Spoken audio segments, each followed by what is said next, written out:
தெரியும் சார். அவங்க 10 நாளுக்கு முன்னாடி ஏர்போர்ட்ல இருந்து வெளியே வந்தவங்க வந்து என் டாக்ஸில தான் ஏறினாங்க சார். அவங்க வரும்போது என்ன டைம் இருக்கும்? ஒரு 11 மணி இருக்கும் சார். என்ன லாங்குவேஜ் யூஸ் பண்ணாங்க? தமிழ்ல தான் பேசிட்டு வந்தாங்க. ஆனா அவங்க டாக்ஸில ஏறும்போது இந்த சாரில தான் இருந்தாங்க. வேளச்சேரியில இருக்கிற சுப்ரியா அவென்யூக்கு போகணும்னு சொன்னாங்க. என்னன்னு தெரியல, நடுவுல போன் வரவும் அவங்க ஈசிஆர் ரோட்ல வெட்டுவாங்கனி கார்னர்ல இறக்கி விட்டா போதும்னு சொல்லிட்டாங்க. நான் இறக்கி விட்டு போயிட்டேன் சார். அவங்க வரும்போது செல்போன்ல பேசுனாங்கன்னு சொன்னீங்களே, என்ன பேசுனாங்கன்னு கேட்டீங்களா? இல்ல சார், அவங்க வரும்போது ரொம்ப லோ வாய்ஸ்ல பேசிட்டு வந்தாங்க, அதனால கேட்கல சார். உங்க வண்டியில எத்தனையோ பேசஞ்சர்ஸ் வராங்க போறாங்க, எப்படி இவங்கள மட்டும் கரெக்டா ஞாபகம் வச்சிருக்கீங்க? இந்த பொண்ணோட முகம் என் தங்கச்சி முகசாயில இருந்ததுனால டக்குனு மனசுல பதிஞ்சிச்சு சார். அதான் பேப்பர்ல பார்த்துட்டு நியூஸ் கொடுத்தேன். இவங்க டாக்ஸில ஏறும்போது லக்கேஜ் ஏதாவது வச்சிருந்தாங்களா? இல்ல சார், கையில ஒரே ஒரு ஹேண்ட்பேக் மட்டும் தான் இருந்தது. ஓகே, உங்க கான்டாக்ட் நம்பர் கொடுத்துட்டு போங்க. ஓகே சார், நான் வரேன் சார். சார், ராத்திரி 11 மணிக்கு அரைவேல் ஆகிற ஃபிளைட்னா மும்பை ஃபிளைட் தான் நினைக்கிறேன். சோ இந்த பொண்ணு மும்பையை சேர்ந்தவள தான் இருக்கணும். இமிடியேட்டா நான் ஆக்ஷன் எடுக்கிறேன். ஏதாவது டெவலப்மெண்ட்னா உங்களுக்கு உடனே இன்ஃபார்ம் பண்றேன் சார்.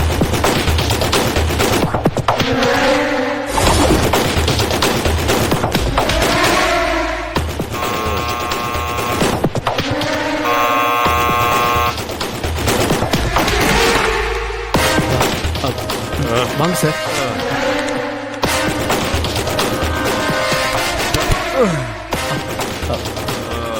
சார், என்னதானா?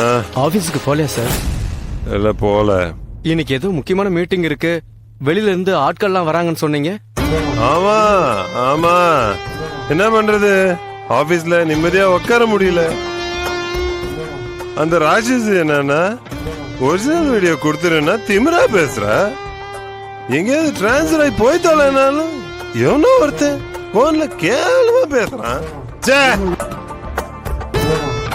நீ என்னடா, அந்த பொண்ணோட ஃபேமிலி சாதாரண ஃபேமிலி, அவ பேக் டிராப் எதுவும் பேடாவே இல்லைன்னு சர்டிபிகேட் கொடுக்கற. அவளை தூக்கிலான்னு பார்த்தா என் சம்பந்தப்பட்ட வீடியோவோட ஒரிஜினல் அவகிட்ட மாட்டிட்டு இருக்கு தானா. என்ன பண்றதுன்னே புரியலையே சார். பேசாம இன்டர் ஃபேமிலி மொத்தத்தையும் தூக்கிட்டு வந்து கொளுத்தி விட்டுருவோம்னு சொல்லி மிரட்டுவோமா? அப்போ ஒரிஜினல் வச்சிருக்கிறவனை காட்டி கொடுத்தானே ஆகணும்.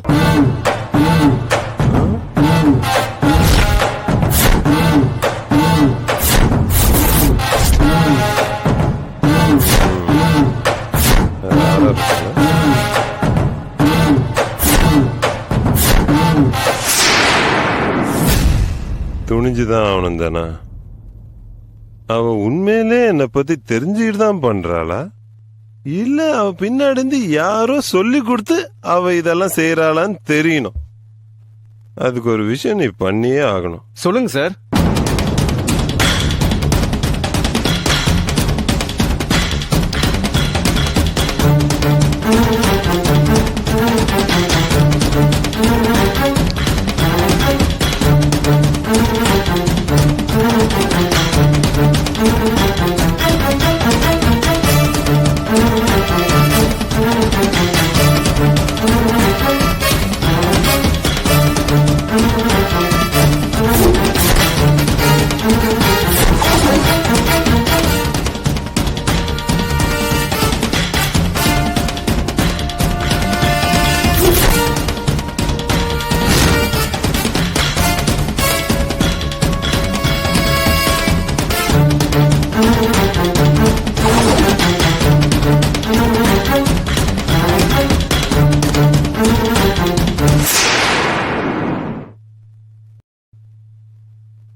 Good morning sir.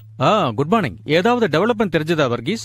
சார், அந்த டாக்ஸி டிரைவர் கிஷோர் சொன்னதை வச்சு நாம ஆபீசர்ஸ் அனுப்பி ஏர்போர்ட்ல மும்பை பிளைட்ல அன்னைக்கு ராத்திரி வந்த பேசஞ்சர்ஸோட லிஸ்ட நான் வெரிஃபிகேஷன் பண்ணேன் சார். அன்னைக்கு மொத்தம் 127 பேர் டிராவல் பண்ணிருக்காங்க சார். அதுல 33 பேர் பெண்கள். அந்த 33 பேர்ல 21 பேர் வெளிநாட்டு பெண்கள். மீதி 12 பேர்ல 7 பேர் 50 வயசுக்கு மேற்பட்டவங்க. அதுல 2 பேர் 18 வயசுக்கு கீழே இருக்கிறவங்க. நம்ம சந்தேக லிஸ்ட்ல இருக்கிற 3 பேரு அருணா தியாகராஜன், மிஸ் பௌர்ணிமா, மிஸ் மீனா. சீதா தேவின்னு யாரும் இல்லையா? மிஸ் பௌர்ணிமாவை தான் இப்போ நாம சீதா தேவின்னு நினைச்சிட்டு இருக்கோமோன்னு தோணுது சார். ஏன் அப்படி சொல்றீங்க? அருணா தியாகராஜன், மீனா 2 பேரும் அவங்க கொடுத்த கான்டாக்ட் நம்பர்ல கிடைச்சிட்டாங்க சார். ஆனா பௌர்ணிமா செல்லு மட்டும்தான் cannot be connectedனு வருது. அத வச்சு யூகிச்சு சொல்றேன் சார். அந்த பௌர்ணிமா செல்லுல கடைசியா யாருக்கிட்ட பேசினாங்கிற விஷயம் கிடைச்சிருச்சுன்னா ஓரளவுக்கு கிளியர் பிக்சர் கிடைக்கும் சார். Very good Varghese. இனி அந்த பொண்ணால 4 உயிர்கள் காப்பாற்றப்படுறதுக்காக நாம நடத்துற பிரயத்தனம் உபயோகமா முடியணும்னு நமக்கு மேல இருக்கிற சக்தியை வேண்டறதை தவிர நமக்கு வேற வழியே இல்லை. வர்கீஸ், டாக்டர் சாமி லைன்ல வராரு. ஒரு நிமிஷம் வெயிட் பண்ணுங்க. Okay sir. சொல்லுங்க சாமி.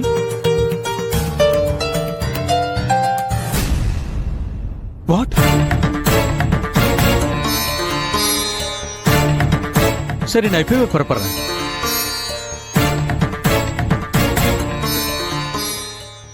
வர்கீஸ் சார், அந்த பொண்ணு மூக்குல இருந்து ஆக்சிஜன் டியூப கட் பண்ணிட்டாங்களாம்.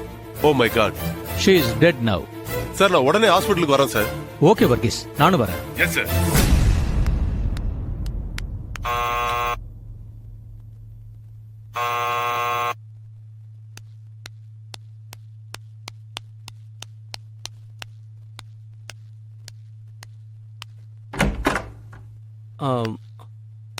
வாமா, நீ ஹேமா தானே? ஆமா uncle.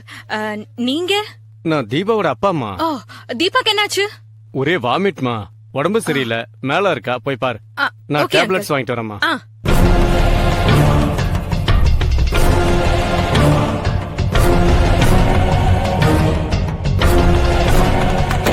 Deepa, Deepa, Deepa, Deepa.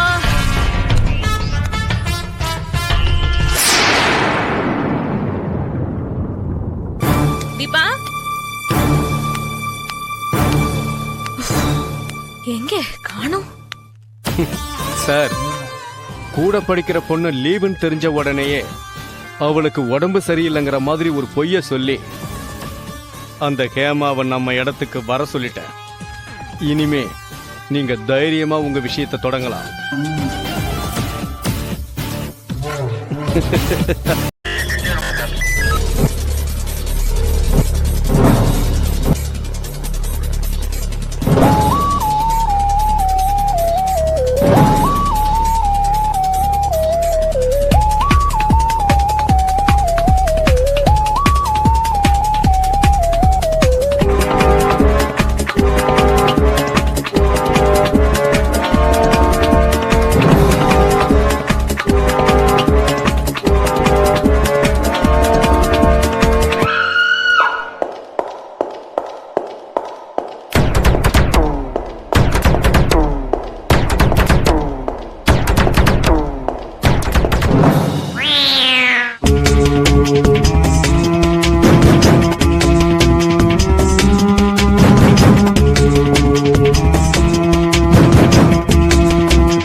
you enjoyed this video, kindly like, share, comment, and for further our interesting videos, subscribe our channel below.